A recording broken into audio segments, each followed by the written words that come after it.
Yo nací el año que Sony lanzó al mercado su primera cámara compacta de fotos con 12 megapíxeles. Hasta que cumplí los 13 años, no presté mucha atención a ese dato, pero aquel día sí. Básicamente porque a mi señor padre se le ocurrió sentarme en su despacho y mostrarme el disco duro de 500 gigas donde guardaba imágenes de lo que había sido toda mi vida hasta el momento. Pude verme saliendo de mi madre, la cara que se le quedó justo después de que me llevaran a la incubadora. Me vi en la incubadora, con los últimos restos del cordón umbilical, cuando se me cayó, con mis tíos, mis primos, mis abuelos, mamando el pecho de mi madre, alzado en brazos por mi padre como si fuera el cachorro del Rey León. Me vi sonriendo, llorando, gritando lo que parecía ser dolor, calvo, con pelo, con más pelo, con dientes, sin dientes y otra vez con dientes. Me vi en la guardería, en el preescolar, sentado en el regazo de un rey mago en el centro comercial con un disfraz de mini diablo. Podrán imaginarse, un mini diablo sentado sobre un rey mago. ¿Cómo me gustaba disfrazarme? Y ese disfraz en concreto, yo lo recordaba súper realista. Lo que pasa es que al ver las fotografías, caí en que no era un disfraz, digamos, muy bien hecho.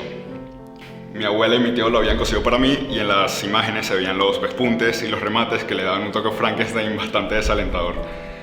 Luego estaba lo del Rey Mago, que no venía del lejano oriente como supondrán. Era un chico que tendría más o menos mi edad de ahora, con acné y supongo que estaría sacándose un sobresueldo para seguir estudiando y cumplir sus sueños.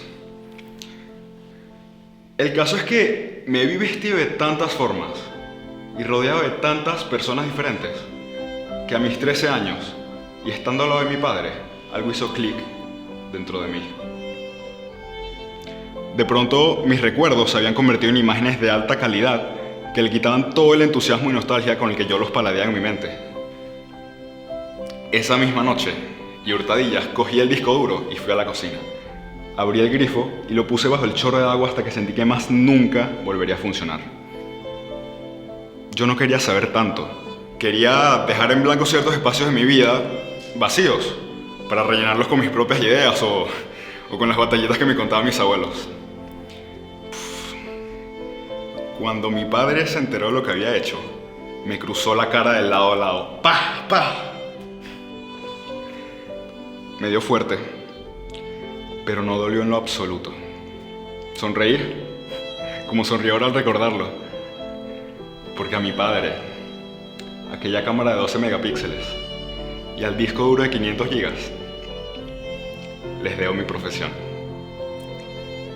A los 18 ingresé en la Escuela de Bellas Artes y 3 años después estoy aquí, presentando mi primera exposición en solitario, la cámara que hallé en mi corazón. Pasen y vean.